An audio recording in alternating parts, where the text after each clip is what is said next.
देखिए भाई, मेरा उद्देश्य चुनाव लड़ना नहीं है। मेरा उद्देश्य है लोगों को जागरूक करना। देखिए, आज के दौर में सब शिक्षित हैं, मतलब सब ने 12th की है, बीए, एमए, पीएचडी किए हुए लोग, और एक अनपढ़ को 10वीं पास नेता को वोट दे रहे हैं। आप एक पीएचडी किए हुए वोटर्स और एक अनपढ़ नेता से विकास की उम्मीद कैसे कर सकते हैं? किसान हो या आम लोग हैं, कर्ज के तले दबे हुए हैं।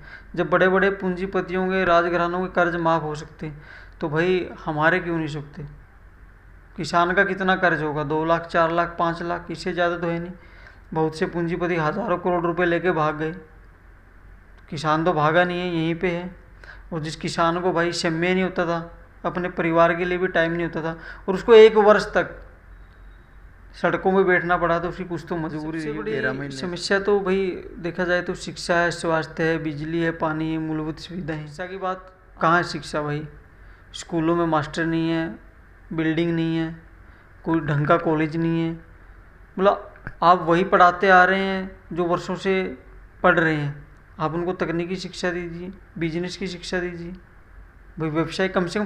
देखो, नौकरी नहीं है, सबको नौकरी नहीं मिल सकती, लेकिन कम से कम आप उसको इस काबिल तो बनाइए ना कि वो कल को खुद अपने जो उसने सीखा उससे कुछ कमा खा सके। अगर हम उचाना की राजनीति की बात करें, तो अगर जो हमारे उचाना के स्थानीय नेता हैं, अगर वो काम के होते तो उन बाहरी लोगों को बुलाने की ज़रूरत ही नहीं पड़ती।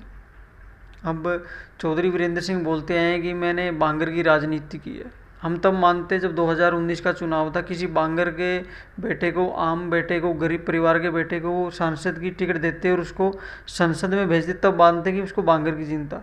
उनको बांगर की चिंता नहीं, उनको अपने परिवार की चिंता, उनको बेटे की चिंता है, अपनी पत्नी की चिंता है, और आगे अपनी पोती या पोते की भी चिंता होगी।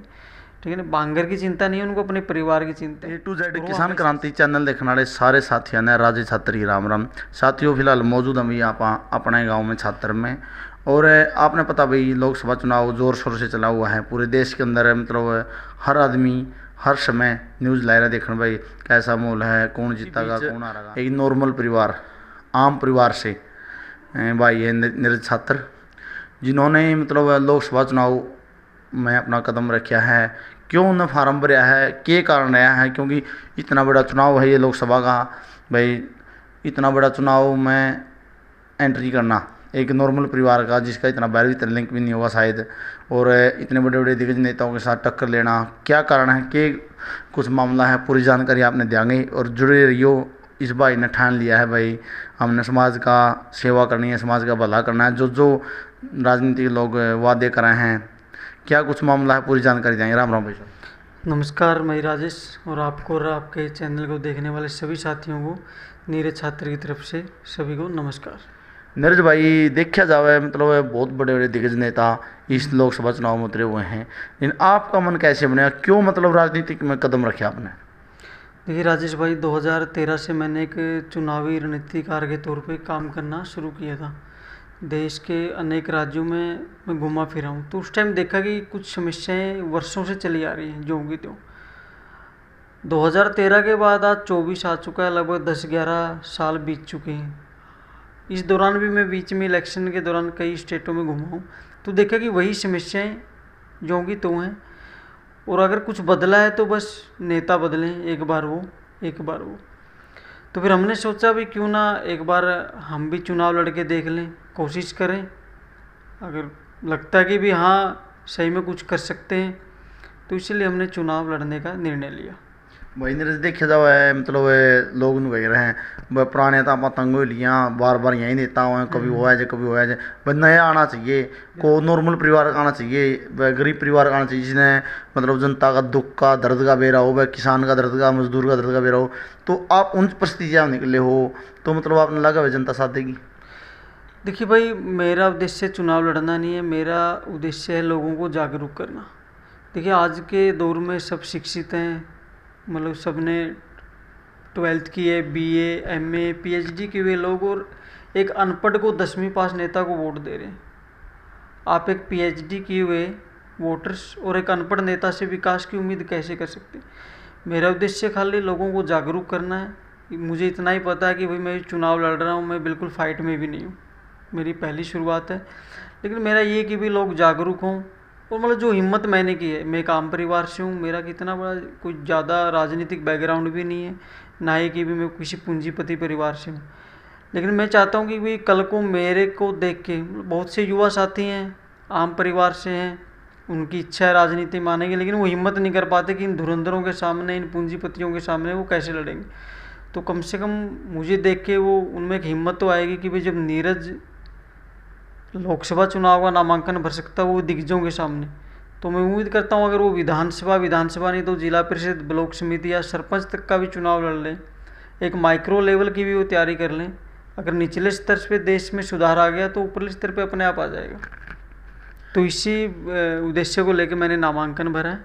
यही मेरा एजेंडा है कि भी एक आम परिवार के घराने को, बड़े बड़े घरानों को छोड़कर एक आम परिवार का बेटा भी चुनाव लड़ सके। भाई नीरज, देखिए समाज के अंदर आपने क्या लगा भाई, क्या क्या खामियां हैं और क्या क्या मतलब ज़रूरतें हैं, क्या क्या समस्या हैं जो मतलब ज़रूरी पूरी होनी चाहिए।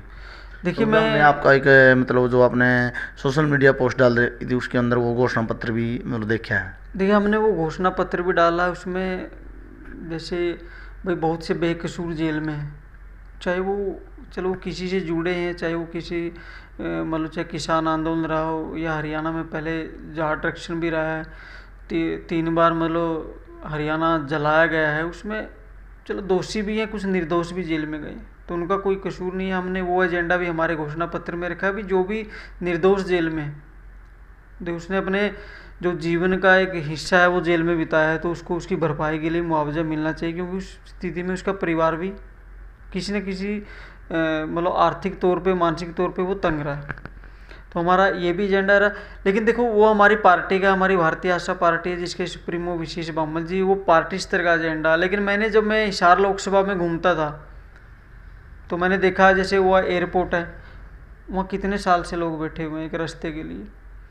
आप कभी बरवाला से निकलो, 5 साल हो गए, वो 2-3 किलोमीटर का रोड है बरवाला मेन शहर से, वो आज तक वो ही नहीं बना। नारनौंद की आप सड़कें देखिए, आप उचाना में देखिए, शिक्षा का स्तर है ही नहीं, बिल्कुल जीरो है। कोई मतलब कोई तकनीकी शिक्षा की व्यवस्था नहीं है, गवर्नमेंट कॉलेज नहीं है। आप हमारे गांव छात्र में देख लीजिए, 5 साल पहले घोषणा हुई थी इस कॉलेज की, अब तक एक भी ईंट नहीं रखी है।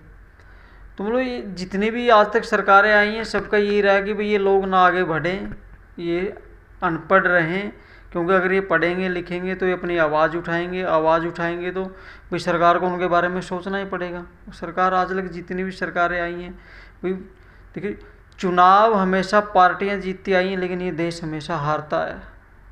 तो एक हमने एक कोशिश की है भाई, एक परिवर्तन करने की एक शुरुआत की है छोटी सी, और मुझे उम्मीद है कि देखो इस चुनाव में नहीं तो अगले चुनाव में मुझे या कोई मेरे जैसा भाई अगर कोई चुनाव लड़ता है तो उसको पूरा सहयोग मिलेगा, और लोग एक सोचेंगे भी कोई पढ़ा लिखा युवा साथी भाई चुनाव में उतर रहा है तो उसको भी मौका मिलना चाहिए।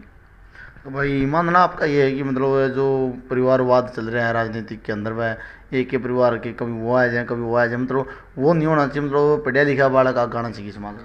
देखिए अगर किसी भाई मैं एक बात बताऊँ, अगर परिवारवाद के हिसाब से आप किसी निकम्मे को थोप रहे हो तो वो गलत बात है। हो सकता है जिसकी पीढ़ी दर पीढ़ी ने राजनीति करती आई, हो सकता है उनमें से कोई एक ऐसा नेता निकल जाए जो लोगों की समस्याएं को, दुख दर्द को समझे। हम परिवारवाद के उस परिवारवाद के खिलाफ है कि ज़बरदस्ती थोपें, जबकि वो लायक है ही नहीं, ना वो विधायक के लायक है ना सांसद के लायक है, लेकिन फिर भी उसको जनता पे ज़बरदस्ती थोपा जा रहा है। हाँ अगर वो लायक है तो हम भी साथ हैं भाई उसके। बात परिवारवाद की नहीं। देखो अच्छा नेता, अच्छा व्यक्ति किसी भी परिवार में पैदा हो सकता है। कोई ये नहीं कि मान लो अगर कोई परिवार वर्षों से राजनीति कर रहा है कि उसके घर में कोई बुरा व्यक्ति भी हो सकता है उसमें अच्छा भी हो, बुरा व्यक्ति तो आम लोगों में भी हो सकता है। तो बात परिवारवाद की नहीं है, बात ये है कि भाई जो लोगों को दुख दर्द को समझो, हम उसके साथ हैं। और क्या कुछ था उस घोषणा पत्र के अंदर? बहुत सी मांगे हैं उसमें। उस घोषणा पत्र के अंदर सबसे मेन समस्या कि आज के दिन चाहे किसान हो या आम लोग हैं, कर्ज के तले दबे हुए हैं। जब बड़े बड़े पूंजीपतियों के, राजघरानों के कर्ज माफ़ हो सकते तो भाई हमारे क्यों नहीं सकते? किसान का कितना कर्ज होगा? 2 लाख, 4 लाख, 5 लाख, इससे ज़्यादा तो है नहीं। बहुत से पूंजीपति हज़ारों करोड़ रुपए लेके भाग गए, किसान तो भागा नहीं है, यहीं पे है। और जिस किसान को भाई शम्य नहीं होता था अपने परिवार के लिए भी टाइम नहीं होता था, और उसको 1 वर्ष तक सड़कों में बैठना पड़ा, तो उसकी कुछ तो मजबूरी रही होगी। 13 महीने सड़कों पर, दिल्ली की सड़कों, और 750 किसान शहीद भी हुए। बिल्कुल भाई, उन्होंने जान दी है, तो उन्होंने ये समझो आने वाली नस्ल के लिए, आने वाली पीढ़ी के लिए उनको लग रहा था कि आने वाले समय में देखो पूंजी आज भी इस देश की राजनीति में, और पूंजी पे चुनिंदा परिवारों का हक उन्होंने कब्जा कर रखा है। अब एक किसानी बची थी, उस पर भी इन्होंने डाका डालने की कोशिश की, तो किसानों में ये सहन नहीं हुआ, उन्होंने कुर्बानी देके ये जंग जीती। वो आंदोलन 1 चला हुआ था, ये आंदोलन 2 भी चला हुआ लगातार, और कुछ किसान हैं जो जेलों के अंदर भी डाल रखे हैं। तो आपका क्या क्या मानना है? देखिए भाई, आंदोलन तो चलेंगे, अगर कोई गलत कर रहा है, कल को मैं भी गलत कर रहा हूँ, तो उसके खिलाफ भी आवाज़ उठानी चाहिए। और आंदोलन तो इस देश में चलते आए हैं, पहले भी चलते आए हैं, आगे अगर कोई गलत करेगा तब भी चलेंगे। और अगर भाई निर्दोष को आप जेल में डाल के आप सोच रहे हैं कि आंदोलन को कुचलेंगे, तो नहीं भी, आज जनता जागरूक हो चुकी है, आज अपनी लड़ाई खुद लड़ना जानती है। आज जनता मेरे किसी परिवार के, किसी राजनीति के, किसी पार्टी के गुलाम नहीं रही है। वो अपना फैसला अपनी मर्जी से लेती है, उसको लगता है कि सही है तो सही है, अगर उसको लगता है कि ये गलत है तो उसका विरोध भी करेगी, उसके खिलाफ आंदोलन भी करेगी। देखिए, सबसे बड़ी समस्या तो भाई देखा जाए तो शिक्षा है, स्वास्थ्य है, बिजली है, पानी है, मूलभूत सुविधाएं हैं।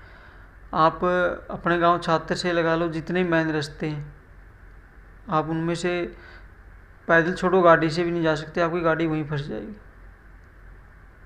तो आप आने जाने का रास्ता ही नहीं है। और शिक्षा की बात, कहाँ है शिक्षा भाई? स्कूलों में मास्टर नहीं है, बिल्डिंग नहीं है, कोई ढंग का कॉलेज नहीं है, मतलब आप वही पढ़ाते आ रहे हैं जो वर्षों से पढ़ रहे हैं। आप उनको तकनीकी शिक्षा दीजिए, बिजनेस की शिक्षा दीजिए, भाई व्यवसाय कम से कम। देखो, नौकरी नहीं है, सबको नौकरी नहीं मिल सकती, लेकिन कम से कम आप उसको इस काबिल तो बनाइए ना कि वो कल को खुद अपने जो उसने सीखा उससे कुछ कमा खा सके। देखिए भाई, अगर हम उचाना की राजनीति की बात करें, तो अगर जो हमारे उचाना के स्थानीय नेता हैं, अगर वो काम के होते तो उन बाहरी लोगों को बुलाने की ज़रूरत ही नहीं पड़ती। अब चौधरी वीरेंद्र सिंह बोलते हैं कि मैंने बांगर की राजनीति की है। हम तब मानते जब 2019 का चुनाव था, किसी बांगर के बेटे को, आम बेटे को, गरीब परिवार के बेटे को वो सांसद की टिकट देते और उसको संसद में भेजते, तब मानते कि उसको बांगर की चिंता।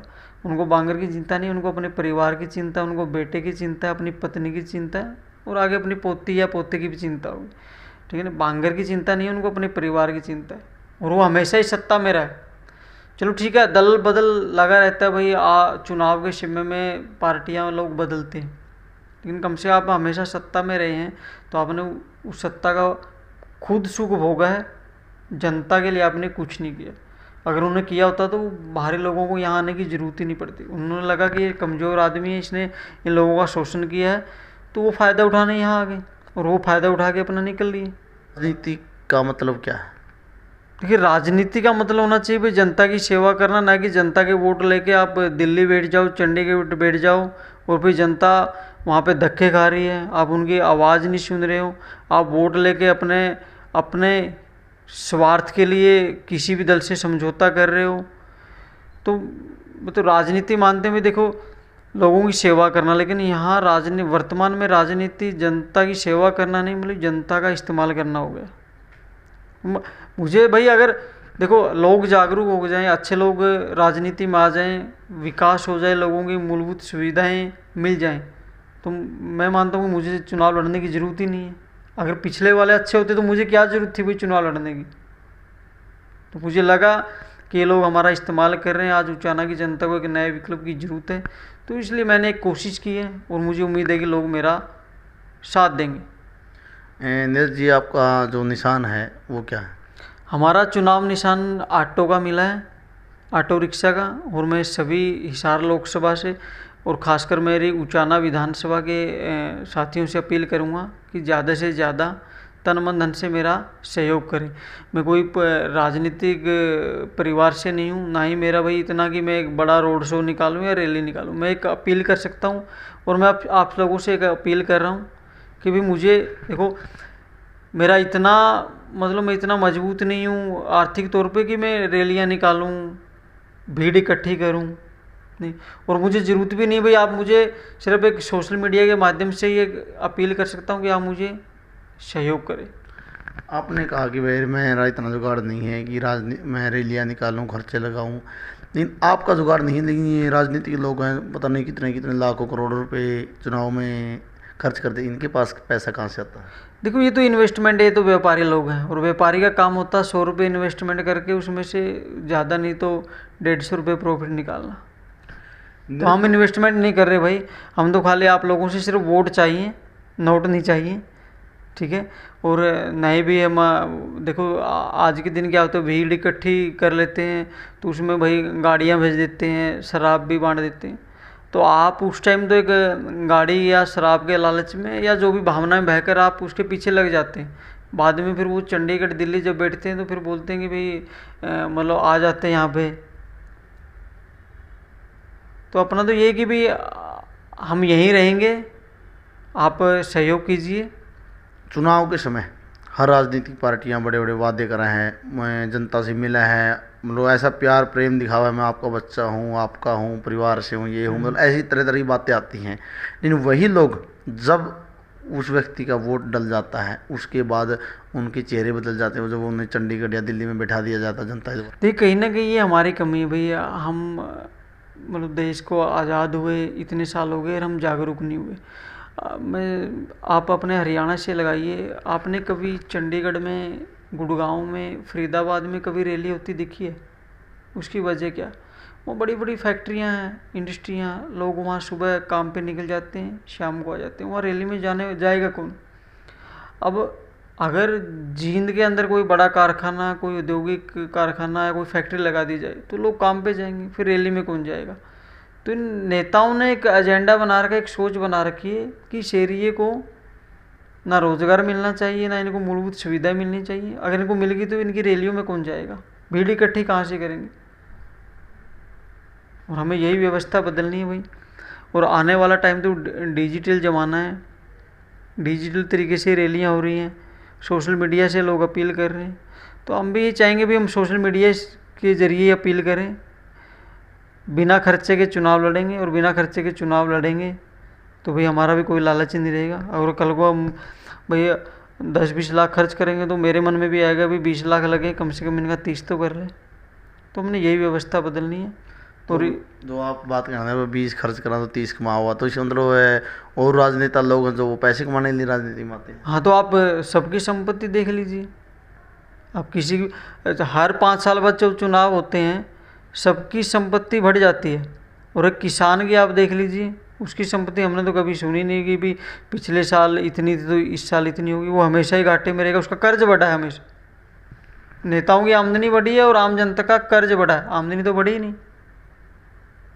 तो नीरज जी आखिर में आप जनता की अपील करना चाहोगे और क्या संदेश देना चाहते? देखो मैं तो सभी साथियों से एक अपील करूँगा कि मैंने अभी मेरा पहला चुनाव है, पहली बार चुनाव लड़ रहा हूँ। और सभी साथियों से एक उम्मीद करता हूँ कि मैंने एक ही हिम्मत जुटाई है इन बड़े राजघरानों के खिलाफ चुनाव लड़ने की। मैं ये नहीं कह रहा हूँ कि आगे चुनाव भी मैं भी लड़ूंगा। अगर कोई मेरे जैसा साथी चुनाव लड़ता है तो मैं उसका तन मन धन से सहयोग करूँगा।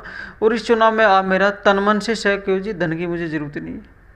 चलो यही अपील करता हूँ। धन्यवाद। देखो भाई आपने विचार सुने हैं भाई नीरज छात्र के, तो अपना वीडियो बनाना एक ही उद्देश्य था। आखिर भाई हमने जो पता चला तो चंबा मैंने इस बात का देसी भाषा हमको वहाँ वह अचानक से नू लग गया भाई इशार लोकसभा चुनाव है, नौ क्या चुनाव है, इतना बड़ा चुनाव के अंदर है भाई ने फार्म अप्लाई किया है, मतलब उम्मीदवार बन के आए हैं। तो ऐसा आखिरकार क्या रंग क्या रहा है, नॉर्मल परिवार आम परिवार का बालक ने आखिर ऐसा क्या दर्द था, ऐसी क्या टीस थी, तो इन्होंने बताया भाई क्या कारण है, वो इस वीडियो के अंदर आपने देख भी लिया। और आपने वीडियो कैसी लगी और एक अच्छे कमेंट में अपने विचार भी रखना और राय भी देना और वीडियो में ज़्यादा से ज़्यादा शेयर करना। जय हिंद, वंदे मातरम।